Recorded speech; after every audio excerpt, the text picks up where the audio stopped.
আসসালামু আলাইকুম রহমতুল্লাহ, সুপ্রিয় শিক্ষার্থী বন্ধুরা, আমরা গত ক্লাসে আলোচনা করেছিলাম ভগ্নাংশ সম্পর্কে।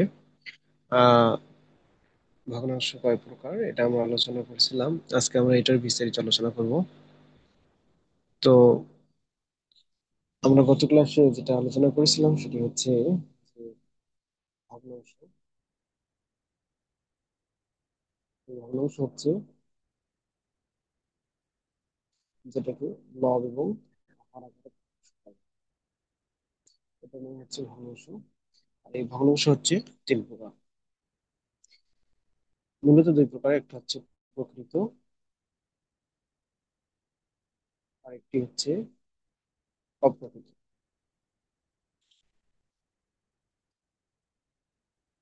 একটা প্রকৃত ভগ্নাংশ আর একটা হচ্ছে অপ্রকৃত ভগ্নাংশ। আর অপ্রকৃত ভগ্নাংশ থেকে আরেকটা ভগ্নাংশ নির্ণয় করা যায়, সেটা হচ্ছে মিশ্র ভগ্নাংশ। মিশ্র ভগ্নাংশ, এগুলোর মধ্যে পার্থক্য কি? এর মধ্যে পার্থক্য যদি আমরা একটু দেখি, সেটি হচ্ছে যে প্রকৃত ভগ্নাংশ যেটা, প্রকৃত ভগ্নাংশ প্রকৃতিতে লব ছোট হয় এবং হর বড়, হর বড় হয়। আর অপ্রকৃত যেটা, অপ্রকৃত অপ্রকৃত সেটা হচ্ছে লবটা বড় হয় আর হর ছোট হয়। যেমন আমরা যদি উদাহরণ দেখি এখানে, যে 5/12,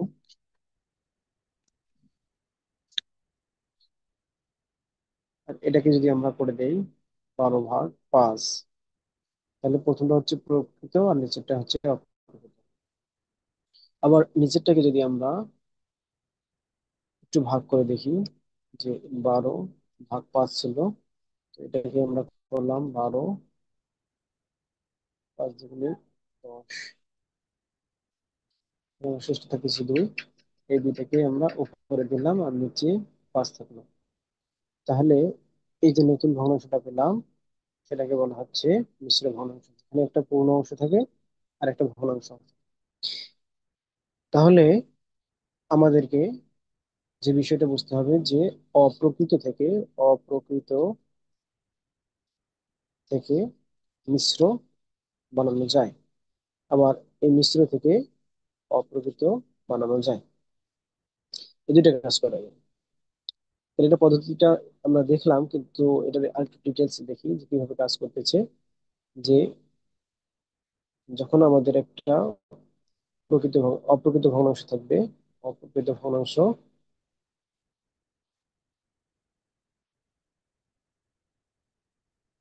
মনে করেন দিলাম 11/2, এটা একটা অপ্রকৃত ভগ্নাংশ। তখন কি করব আমরা? এই যে হরটা আছে, এই হরটা দিয়ে ভাগ করব 11কে। তাহলে 2 দিয়ে 11কে ভাগ যায় না, 5 পাওয়া যায়। এখানে 5×10, অবশিষ্ট থাকতেছে 1। এই একটাকে এর উপরে ভগ্নাংশ আকারে লিখতে হবে, আর নিচের হর যেটা ছিল সেই হরটাকে ঠিকই রাখতে হবে। আর যেটা আমরা ভাগফল পেলাম এখানে 5, এটাকে পূর্ণ অংশ লিখতে হবে। তাহলে এটা পাওয়া গেল 5 পূর্ণ 1/2, অথবা 5 সমস্ত বলা হয়, 5 সমস্ত 1/2। এখন এই যে 5 সমস্ত 1/2, এটা থেকে যদি আমরা অপগ্রহীতে আবার চলে আসতে চাই, তাহলে কি করব? এই যে আমাদের হর আছে এবং সংখ্যা রয়েছে, এই দুটোকে গুণ করতে হয়। তাহলে হর এর সাথে গুণ করবো আমরা পূর্ণ অংশ, পূর্ণ সংখ্যা, প্লাস এর সাথে যোগ করব আমাদের লব যত থাকবে। আর নিচে হর যেটা ছিল সেই হর থাকবে।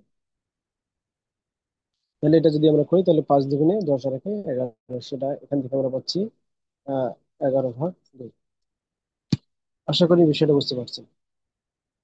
তাহলে প্রকৃত, অপ্রকৃত এবং মিশ্র, এই তিনটে জিনিসের আমাদের আহ আলোচনা শেষ এখানে। খুবই সংক্ষেপে বিষয়, কিন্তু এটাই আমরা বুঝতে পারি না। এখন এগুলো আমরা একটু বই থেকে নোট করে দেখবো যে এগুলো কিভাবে কাজ করতেছে। দেখেন এখানে যে প্রকৃত ভগ্নাংশের কথা বলা হয়েছে, প্রকৃত ভগ্নাংশ হচ্ছে যে 3/5, এটি একটি সাধারণ ভগ্নাংশ। এই ভগ্নাংশের লব 3 এবং হর 5। এখানে লব ও হর, লব বড় হর ছোট, এভাবেই লব ও, এখানে লব ও হর থেকে ছোট। তাহলে এটা একটা প্রকৃত ভগ্নাংশ। আবার অপ্রকৃত ভগ্নাংশ হচ্ছে যেখানে হরটা বড় হয় লবটা ছোট হয়, এটা হচ্ছে অপ্রকৃত ভগ্নাংশ। আর মিশ্র ভগ্নাংশ এখানে কি? মিশ্র ভগ্নাংশ হচ্ছে এটার একটা অংশ হচ্ছে পূর্ণ অংশ থাকে, আর একটা হচ্ছে প্রকৃত অংশ থাকে। তাহলে এটাই হচ্ছে একটা মিশ্র ভগ্নাংশ। পাশাপাশি এখানে আরেকটা ভগ্নাংশের কথা বলা আছে, সমতুল ভগ্নাংশ। সমতুল ভগ্নাংশটা কি? সমতুল ভগ্নাংশ হচ্ছে যে ভগ্নাংশটা দেওয়া থাকলে, মনে করেন এখানে দেওয়া আছে 5/7। এটার যদি আমরা এটাকে যদি আমরা এই কাজটা করতে পারি যে এটা গুণ করতে পারি, এটা আর এটা যদি গুণ করি আমরা, তাহলে কি হবে? প্রথম ভগ্নাংশের লব এবং দ্বিতীয় ভগ্নাংশের হর। লব এবং হর গুণ করলে কত পাওয়া যাচ্ছে? 105 পাওয়া যায়। আবার দ্বিতীয় ভগ্নাংশের, যদি আমরা প্রথম ভগ্নাংশের হর ও দ্বিতীয় ভগ্নাংশের লব দিয়ে যদি গুণ করি, তাহলে প্রথম ভগ্নাংশের হর, হর লব এবং হর গুণ করে আমরা পেলাম 105। এবং এখানে আমরা যদি এই দ্বিতীয় ভগ্নাংশের হর, সরি, প্রথম ভগ্নাংশের হর এবং দ্বিতীয় ভগ্নাংশের লব, এটাকে যদি গুণ করি, তাহলে গুণ করার পর একই সংখ্যা পাবো। যদি একই সংখ্যা পাওয়া যায় তাহলে এটাকে বলা হচ্ছে সমতুল। এটার আরেকটা নিয়ম রয়েছে, সেটা হচ্ছে যে আমরা যদি 5/7 যেহেতু দেওয়া আছে এখানে, তাহলে এটার সাথে যদি আমরা 3 গুণ করি নিচে এবং উপরে, তাহলে দেখেন যে এখানে পাওয়া যাচ্ছে 3×5 = 15, এর সাথে 21। তার মানে এই সংখ্যা দিয়ে ভাগ করলে আমাদের নির্দিষ্ট কিছু সংখ্যা পাওয়া যাচ্ছে, একই একটা ধ্রুবক সংখ্যা পাওয়া যাচ্ছে। তাহলে এটাও একটা সমতুল। তাহলে সমতুল আমরা দুই ভাবে বের করতে পারতেছি। একটা হচ্ছে যে লব, প্রথমটার লব এবং দ্বিতীয়টার হর দিয়ে গুণ করে, এবং প্রথমটার হর দ্বিতীয়টার লব দিয়ে গুণ করে যে সংখ্যাটা পাবো, এই সংখ্যাটাই মাধ্যমে যে ভগ্নাংশ তৈরি করা যাবে সেটাই হচ্ছে সমতুল ভগ্নাংশ।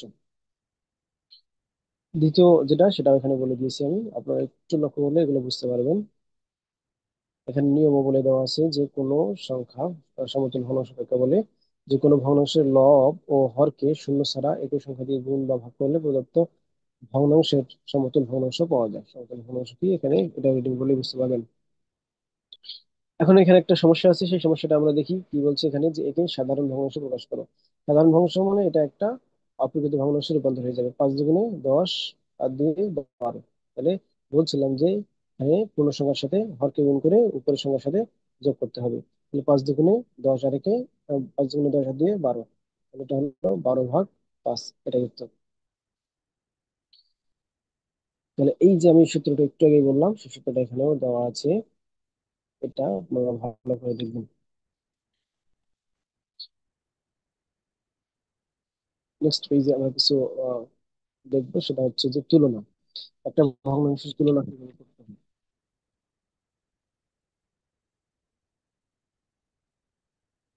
তুলনা বলতে বোঝানো হয় যে একটা ভগ্নাংশ ছোট না বড়, একটা ভগ্নাংশ ছোট হবে কিনা বড় হবে সেটা নির্ভর করে। আমরা প্রথমে এখানে নিয়মটাকে দেখি, এই যে নিয়মটা কি বলে, যে দুটি ভগ্নাংশের হর একই হলে যে ভগ্নাংশটির লব বড় সেই ভগ্নাংশটি বড় হবে,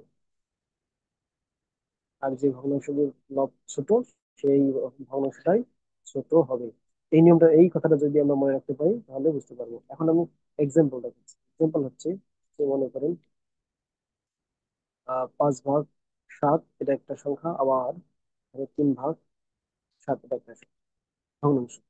তাহলে দুইটারই হর সমান। যদি হর সমান হয় তাহলে যে ভগ্নাংশটার লব বড় হবে সেটি হবে বড়, কি বড়, আর যার লব ছোট হবে সেটি হবে ছোট। তাহলে প্রথম কাজ হচ্ছে আমাদের যে কোনো সংখ্যার যখন আমরা তুলনা করব, তুলনা করতে গেলে আমরা এদের আগে দেখবো যে হরগুলো ঠিক আছে কিনা। যদি হর ঠিক থাকে তাহলে যার লব বড় হবে সে বড় হবে, যার লব ছোট হবে সে ছোট হবে। এখানে আমরা উদাহরণগুলো সরাসরি দেখি, তাহলে আমরা বুঝতে পারবো। যেখানে দুটা সংখ্যা দেওয়া আছে, 5 ভাগ 7, 3 ভাগ 4, এখানে কিন্তু বলে দেয়া নাই কোনটা বড় আর কোনটা ছোট। যখন বলে দেওয়া থাকবে না তখন কি করতে হবে, যখন বলে দেওয়া থাকবে না তখন আমাদের যে কাজটি করতে হবে সেটি হচ্ছে যে এদের লসাগু আমরা করে নেব।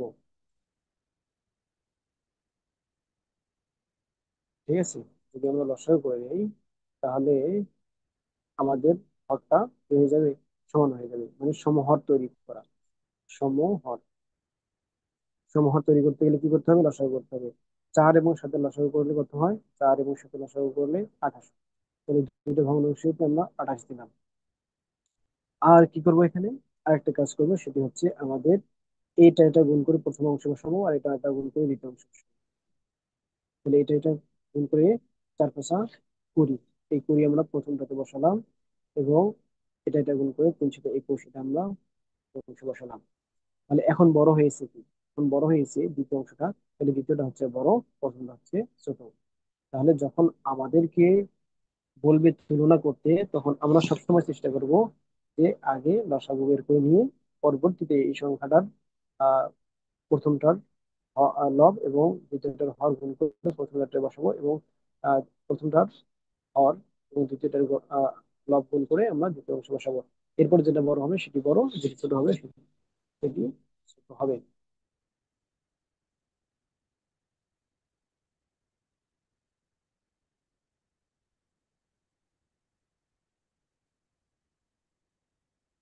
এই কথাটাই আমরা যদি এখানে উত্তরে দেখতে পাই, তাহলে এটা হচ্ছে আমাদের বলছে এটা বড়, এটা ছোট।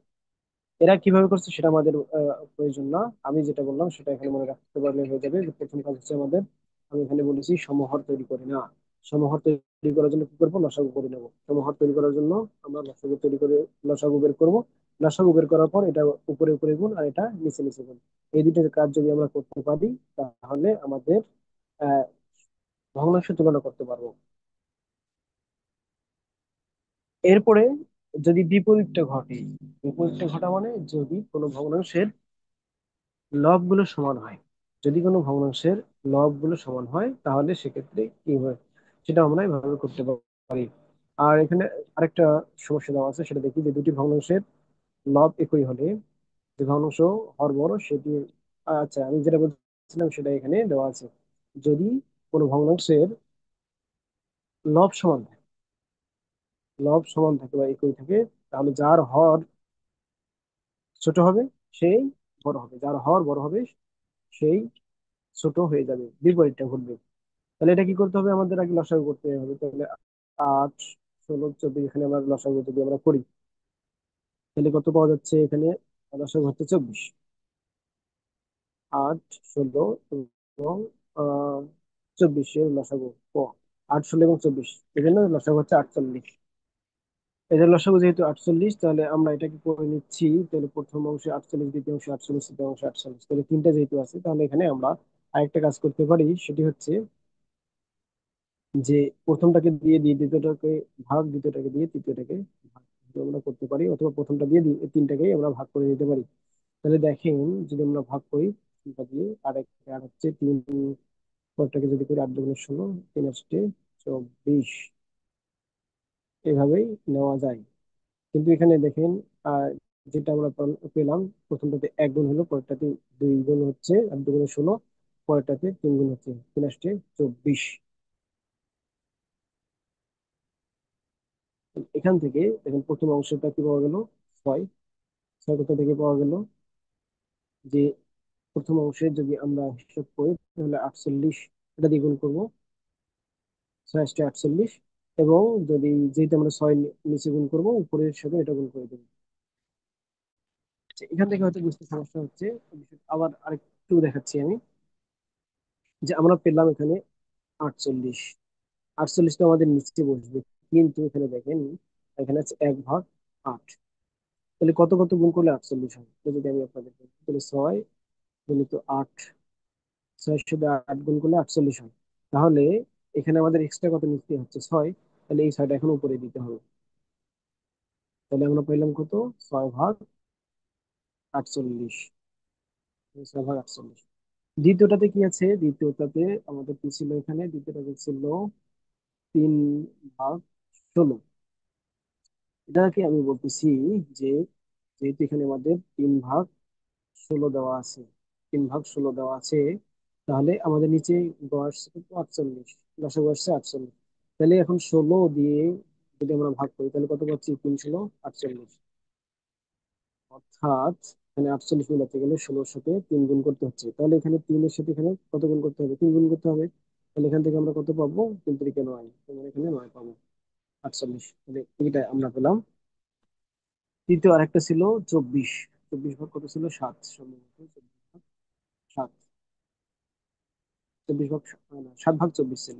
সরি, 7 ভাগ 24। এটাকে যদি আমরা করতে চাই তাহলে কি হবে? 7/24, এটা ছিল কিন্তু লাস্টের উপরে আমরা পেয়েছি এখানে 48। তাহলে 48 দিয়ে 24 দিয়ে ভাগ করলে 2 পাচ্ছি আমরা। 7কে এবার 2 দিয়ে গুণ করে দেবো, 7 × 2 = 14। মানে আমাদের এখানে এক্সট্রা সংখ্যা গুণ করতে হচ্ছে 2, তাহলে এখানেও আমরা উপরে ওই 2 সংখ্যা গুণ করবো। তাহলে ফলে আমরা কি কি পেলাম? যে এখানে পাচ্ছি আমরা 14, তার উপরে পাচ্ছি 9, তারটা হচ্ছে 6। তাহলে যদি হর একই থাকে, যদি হর একই থাকে তাহলে যে বড় হবে, যে সংখ্যাটা বড় থাকবে সেই বড় হবে। তাহলে এই হচ্ছে বড়, এই হচ্ছে বড়।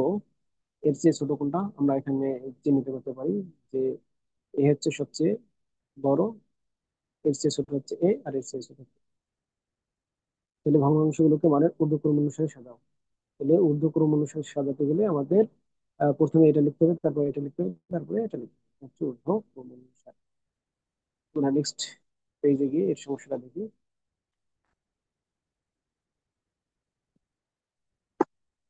যদি আমরা এর উত্তরটাকে লক্ষ্য করি তাহলে বুঝতে পারবো যে এখানে এই কাজটাই করা আছে। তাহলে এটাই হচ্ছে আমাদের ভগ্নাংশের তুলনা। আমি যেটা আপনাদেরকে বললাম, যে যদি ভগ্নাংশের আমাদের কখনো প্রয়োজন পড়ে তুলনা করার জন্য, তুলনা অনেকগুলো আসে পরীক্ষায়, তো এটার জন্য আমরা কি করব?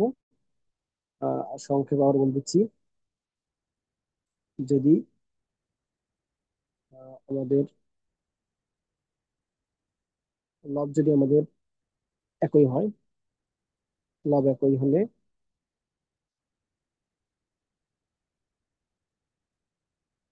হর ছোট হলে, আচ্ছা আমি এটাকে অন্যভাবে লিখি, যে শর্ত হচ্ছে, শর্ত হচ্ছে লব একই।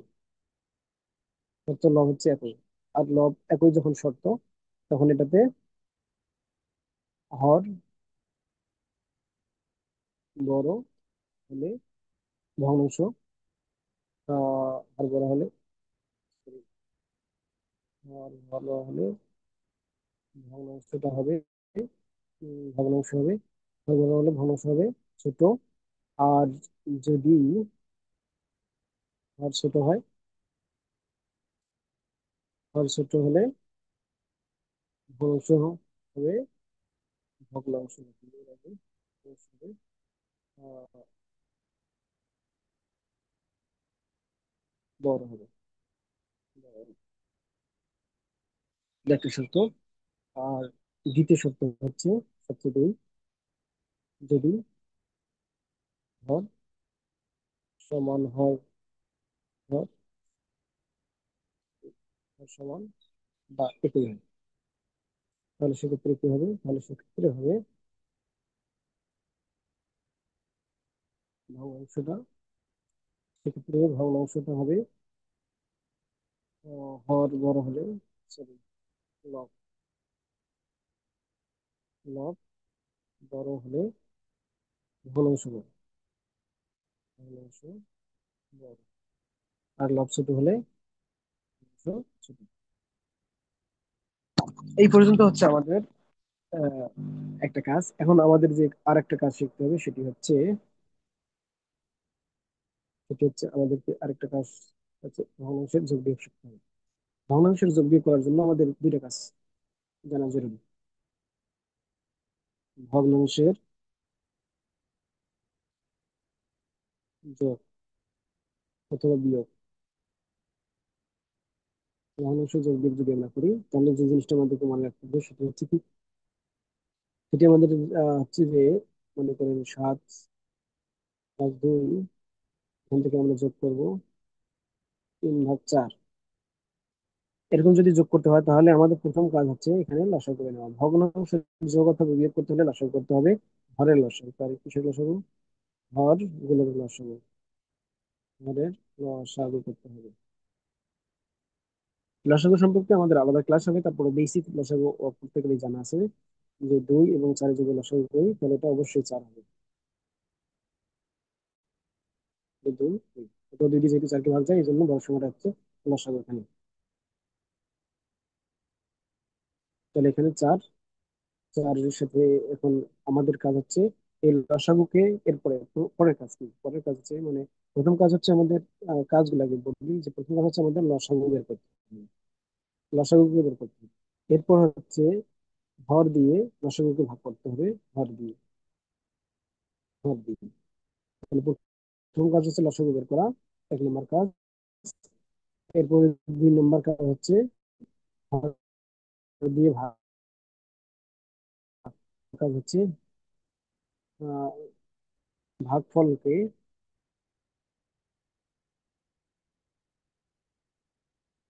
ভাগফলকে গুণ করতে হবে লব দিয়ে। এই 3টা কাজ। তাহলে প্রথম কাজ আমাদের কি হয়েছে, প্রথম কাজ আমাদের হয়েছে এখানে, দেখেন, প্রথম কাজ আমরা এখানে করেছি, লসাগু করেছি। এখন লসাগুটাকে ভাগ করতে হবে হর দিয়ে। তাহলে 4কে 2 দিয়ে হলে 2 পেলাম, আর এখানে 4 2 গুণে 14, প্লাস 4 দিয়ে 4 1 4, 3 3। তাহলে এখানে আমরা পাচ্ছি 14 আর 3 17, 17/4। এটা হচ্ছে আমাদের যোগ। এখানে বিয়োগ থাকলে বিয়োগ। এখন যদি আমরা এখানে আমাদের পরের পেজে যাই তাহলে বিষয়টা আর ক্লিয়ার হবে।